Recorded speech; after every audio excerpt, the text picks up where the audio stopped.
$2,500 profit a month to build your own email list. I think this strategy is interesting and certainly something to consider. There's a marketer who offers to build you an email list of 1,000 brand new subscribers for $1,000. He takes on 3 or 4 clients at a time, charging each of them $1,000.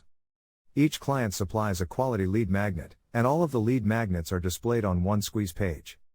So let's say the lead magnets are a video on driving traffic, a PDF on list building, a course about making money on Amazon, and a book about affiliate marketing. All of these are displayed on the squeeze page, and when someone enters their email address on that page, their email address is then added to all 4 autoresponders.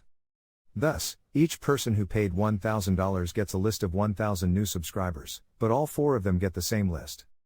The guy who is doing this also adds the new subscribers to his own list as well.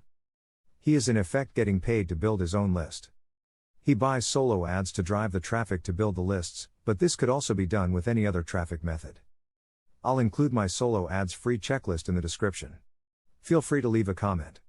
Start using them if you wish. That's why I said the profit is $2,500 a month, which assumes $1,500 to build the lists, which should be plenty more than enough. Of course, then each marketer needs to start emailing their own list and warming them up. I think this would work best if all marketers involved offered free items in the same niche. For example, if all of them were about making money in Facebook groups, driving traffic, or creating awesome videos. It would be more targeted that way, and thus the lists would be much more focused. A more general niche that could work is simply online marketing for newbies. If you try this, there's no reason you couldn't ramp it up to doing it several times a month, always with 3 to 5 freebies offered as a package on one page. Hope it helps.